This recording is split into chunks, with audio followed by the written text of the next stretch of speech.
Good morning, everyone.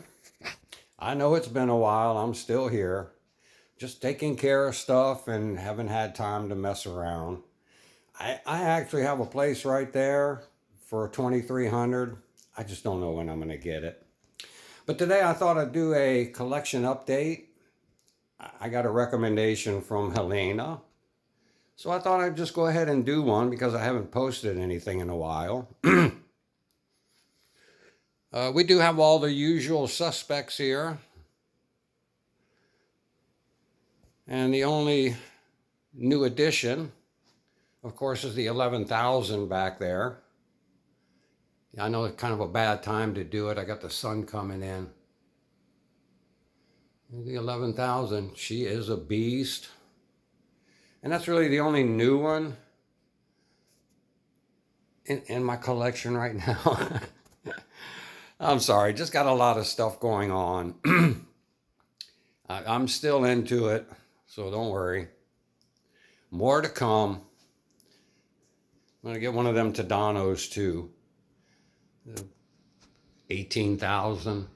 What a beast. I don't know how tall it is. 11, 12 feet. The 11,000 looks so cool. It's a big, big crane. And actually, while I'm on this, Lee Hall bought an 11,000. He sent me his frame. I sent him one that I fixed. The one the NZG sent me, I fixed it and I had it laying here, and Lee Hall asked me if I'd sell it to him. Well, I sent it to him, is what I did. And he said it's a lot straighter and a lot more steady now because you have to fix this from rocking. And it's this little thing right there that goes into the frame. There's a hole. This thing here on this part is tapered, and I've got it on other videos. But what I found on this one is the frame is actually what's not drilled right. When I started to take up the room on the taper, I couldn't fit the smaller tapered end through the hole on the top of the frame. The frame had a lip on it on both sides like this, and it was pinching it. So I ground all that away so it's straighter. And it still was not enough. So I don't know what they did to this frame, because this is from Lee Hall. But I'm struggling to get this thing to straighten out on it. Even though I did fix it up, I put a washer on it. I tapped out the threads and put the bigger screws in, longer screws. It's real tight. I mean, I can barely turn it. That's how tight it is. But I found a different problem in this one, where the taper wasn't so much the problem, it was sticking it in the hole was the problem. So I don't even know if I got that one fixed, but yeah, apparently there's a problem with those frames on the 11,000. I just don't know what to do about it, to be honest. All right, we go down over here to our LTMs. That digging and rigging, what a beautiful model it is. That brown they use is gorgeous. It looks way better in real life than it does in the pictures that you get.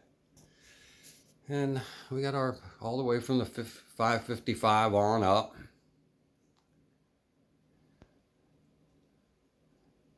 There's our 1220. That thing is definitely a heavy model. That is another little beast. Way heavier than these Grove and Centibogans that are pretty big. The 1100 is a pretty small crane, and so is that little link belt. But that 1220, boy, that thing is heavy. Yeah, I had to move all these. I moved all these back. The 11200, the 1750. I put the 1350 over there.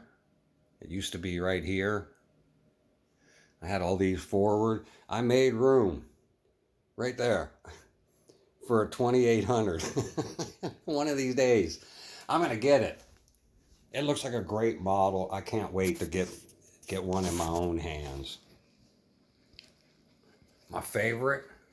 Everybody asks about the 1600. I love the 1600. And with the boom extension kit, I only put one in it.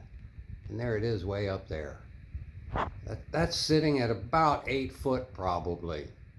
A little under 8 foot. I guess if I lifted it up a little bit more, it'd be 8 foot. That's 10-foot ceiling. A couple of feet there.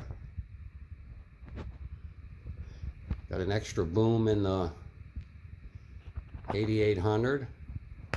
It's got a little bit more jib now. It looks good with jib. I'm going to get another extension for it. The Beast. I think it's definitely a beast. And of course I got all my little HO scale, 187 scale stuff. Got quite a bit of it sitting back there. Maybe one day I'll make a train layout, who knows. Got to do something when I get older. All right, y'all.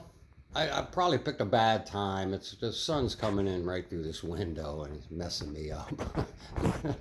But I guess y'all get the idea.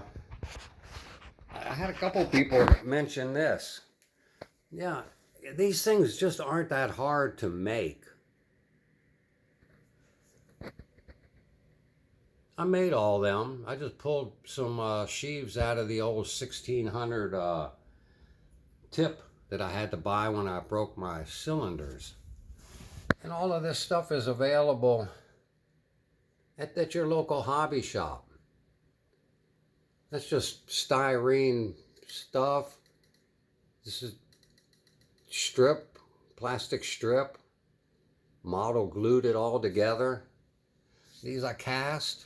I've shown how to cast some of these. If you guys want to make you some tilt up loads, I got a few of them.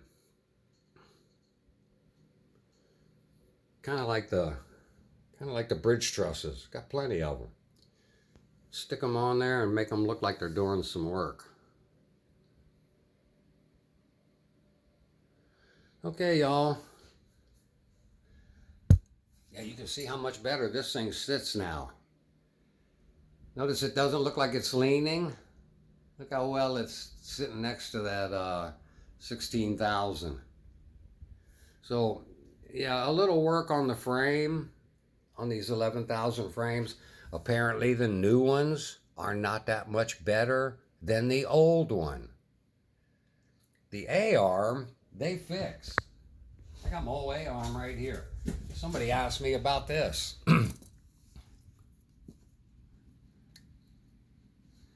I bent these things up as straight as I could, but you can see that ain't straight. That's bent up. Look at the difference here. This ain't straight. Not really. This ain't straight. Look at this thing. Yeah, these things were all jacked up. And there's not much you can do. I tried to straighten them. They were worse than this. I mean, I had to mess with this for a half an hour to try to get some of these straightened out and get these sheaves to turn, because they were not turning.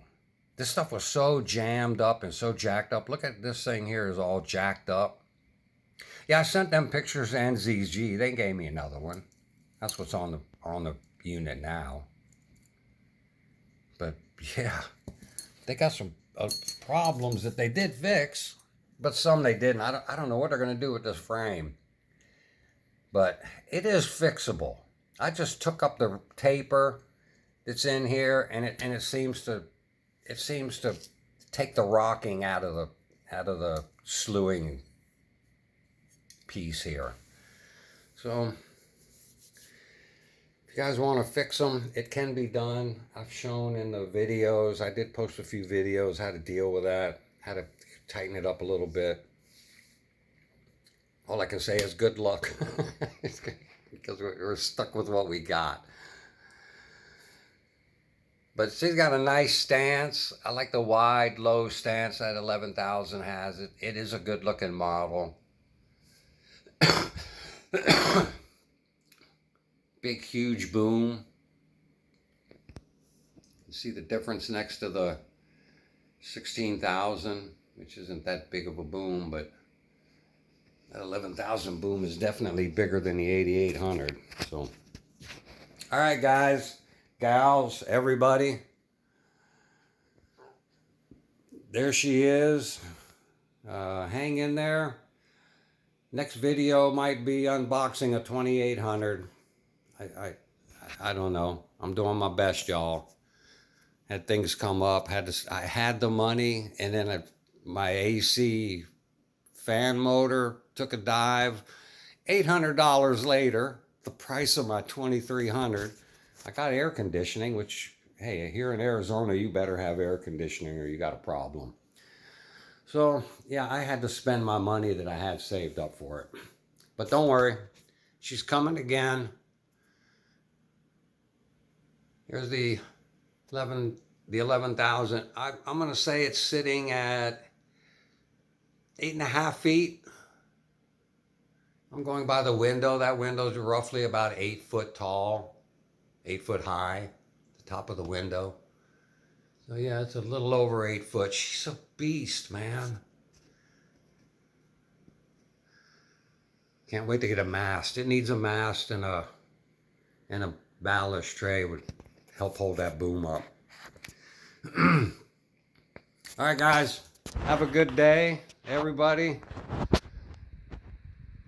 And we'll get another video coming real soon. Thanks for watching.